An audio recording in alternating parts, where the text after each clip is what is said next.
Bentley. Bentley. Bentley. Bentley.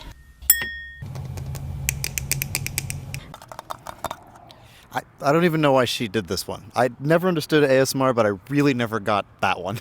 While I may not understand ASMR, I do understand this car. It's the 2017 Bentley Continental GTC V8. And in today's video, I'm going to explain why the V8 model of the Continental is the one you actually want to buy. As you might imagine, this Bentley is currently for sale, being auctioned live on Cars and Bids, and it's being offered with no reserve. It's finished in glacier white with a Hotspur interior, which looks magnificent. It touts relatively low mileage, and it comes with some service documentation going over really important things like a suspension overhaul, which we'll get to in a minute. And if you've been interested in the Continental GTC V8, after you finish watching this video, click the link in the description below where you can head to the live auction of this one, where you can find it a new home.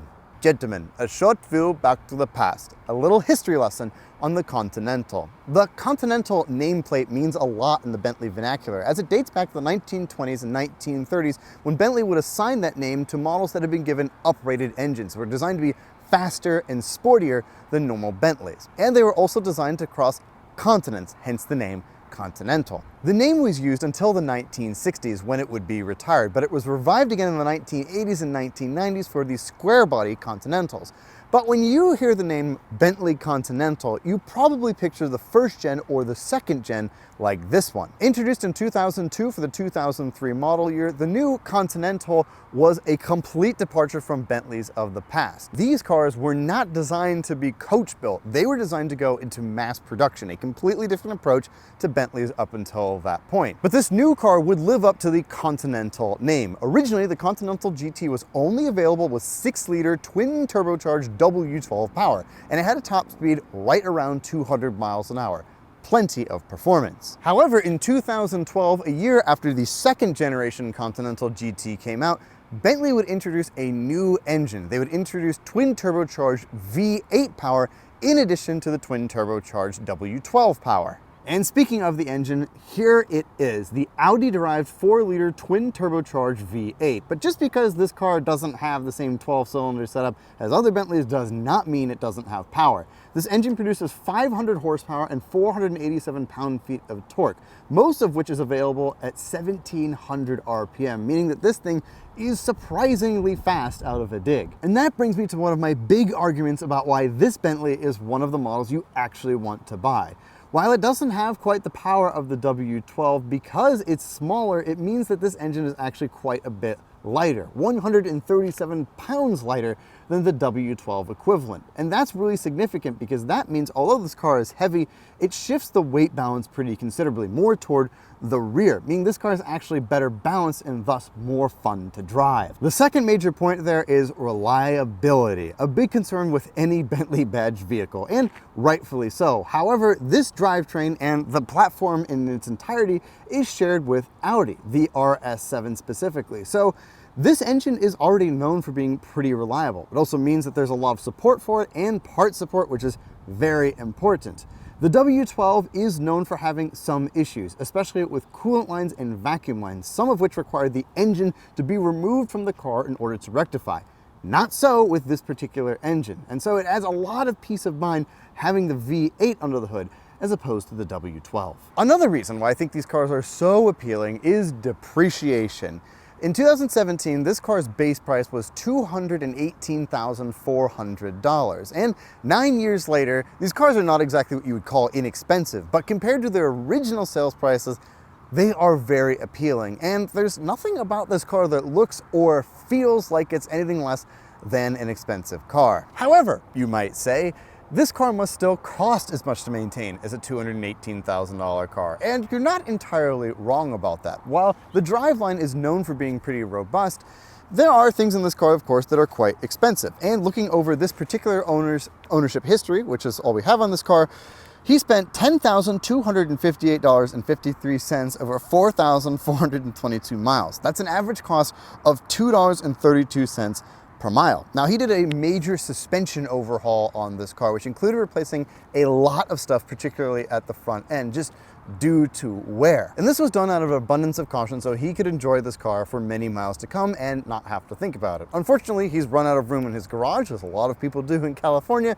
and so this car is moving on. But nonetheless, it is very serviced and ready to go for the next owner. But of course, that's kind of what you expect with a Bentley. The main reason, though, that it's such a value is that the entry point into this car, compared to what it was when it was new, is substantially lower. And nothing about this car looks or feels like an inexpensive car. It still feels like a $218,000 Bentley. But that's also immediately apparent when you step inside this car. Everything in here is covered in leather, exactly like you would expect it to be, and there's metal everywhere. The aluminum vents feel great, the paddle shifters are excellent, and these organ stops are just so cool, and they feel so nice. Now granted, not everything in here is bang up to date, but that's not necessarily a bad thing. While things like the infotainment system admittedly feel antiquated, this car does have buttons galore. If you like buttons like I do, you're very well catered for in here. And to be honest with you, I think that's another reason why you'd want to buy this car compared to the new one. In the new cars, there are a lot of screens, and I don't think those things are going to age particularly well. But the Breitling clock in this one, the gauge faces, and all of the buttons knowing exactly where everything is, I don't really know that that's going to go out of style or it's going to look particularly weird or tacky. Granted, like I said, there are some concessions. The reverse camera is particularly hilarious, and the little graphic of the Bentley when you have a door open or something like that. It's not exactly bang up to date, but I don't think that's a detractor necessarily. I think it kind of adds to the charm, and I think that actually makes this car more enjoyable to use. And on the topic of using this car, it's time to stop waffling on, hop behind the steering wheel, and go talk about the main reason why I think this is one of the best Bentley models that you can buy.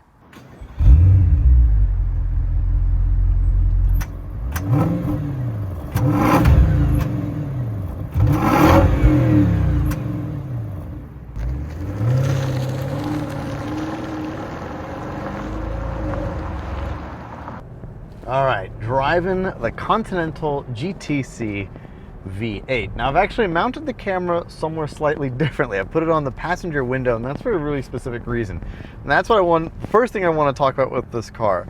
Because it's the convertible, and this thing is monstrously heavy, it means that there's quite a bit of scuttle shake with this thing, especially if the road's not perfectly smooth, you definitely notice it. So I've actually moved the camera over there because there's so much that tends to happen. And that's just the nature of it being a really heavy convertible. I suspect there will still be some vibration, so I apologize for that.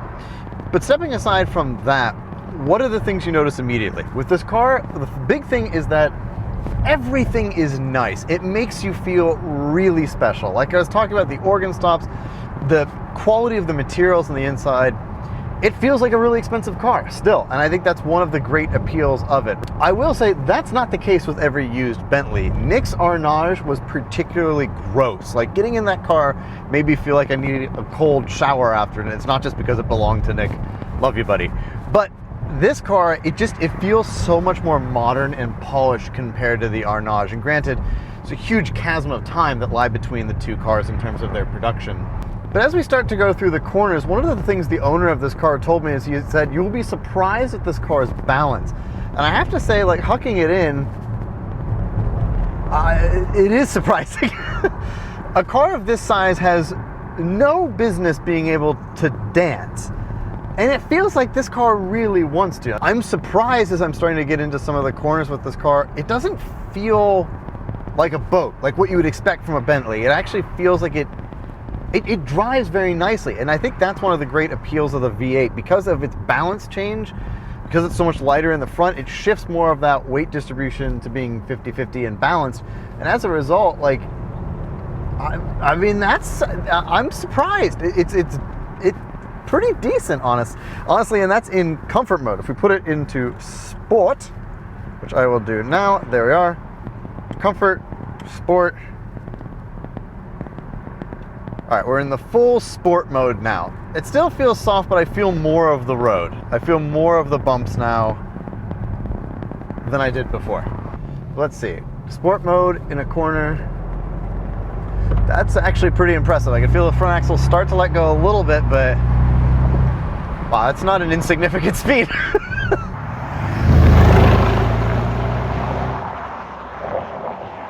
Wow, okay, yeah, this thing actually can dance. And that brings me on to my next topic, and that's the engine. So W12 versus the V8. Obviously, the majesty of the W12 is quite appealing, especially if you're a car enthusiast. But when it actually comes down to owning the thing, if you want to use it with any regularity, this drivetrain is really appealing. It's still used in the Porsche Panamera today. It's still used in other Volkswagen Group platforms. So it's got plenty of support. It's proven its reliability.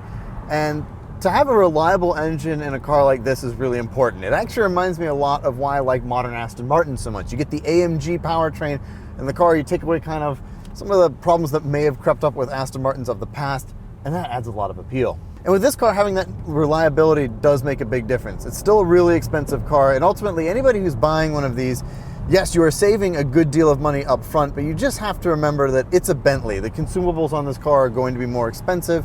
And for whatever reason, Bentleys do seem to develop more rattles and stuff as time goes on. So it's just something you're going to have to contend with. But I think most secondary or third market Bentley owners are kind of cut out for that, like Nick was. But that said, even being a V8, it is definitely not slow. I'm going to give it a full bootful here.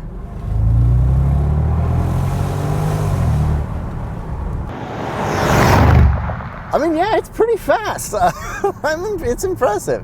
It builds power in the same way I remember the W12 building power. It's like a jet engine. It's like a turbine. It just, you have a second as it, and I suspect that was done by design. I suspect the engine is tuned to work that way in this car specifically so that it feels more like the W12. But going back into comfort mode with this car, it's just, this is how I picture most Bentley Continental GTC owners using their car, just cruising around their local tax haven with the roof down, enjoying the California sunshine. It's not a bad way to exist. But let me break down a couple of the other things I really enjoy about this car. One is the sound. It sounds like you're disturbing like the keeper of tectonic plates. You just ask for power and it just goes, and then you're moving. It's certainly not operatic by any means, but it's befitting a Bentley. A Bentley should have like a solid granite-like sound, and this car delivers that. And it's more pronounced with the top down for sure. And it's fun hearing the turbo noises. There is a little bit of turbo in there too, which I think is pretty entertaining. The brakes also very capable for a car of this weight class. It's not at all surprising. They have to be pretty beefy, but they feel very nice. The steering, I have to say, I like. It's definitely assisted, but it has a decent weight to it. And again, the controls all kind of match everything. When you think about this car, like the organ stops and the way you push and pull those, that's how everything feels. The brake pedal has heft to it. Even putting the car into gear, it just all has like a buttery, polished weight to it. That's nice. And none of that has been lost with age as this car has gotten older. It's just a wonderful place to be. I get why people still buy these and daily them, and I think that it's an excellent choice if you're going to spend in this category. If you've been considering one of these and you're between the V8 and the W12, I think for reliability alone, you should pick the V8. It's a lovely place to be, whether you're wafting or you're hustling. It's nice. And there you have it, the Bentley Continental GTC V8. Bentley has always made drivers' cars, but this one, because of its attributes, really is the one you want to own. In addition to its balance, its added reliability with the V8 compared to the W12 makes it really appealing. And if you've been in the market for a Continental GTC V8, well, you can buy this one on Cars and Bids. Thank you all so much for watching, and I'll talk to you very soon. Ta-ta!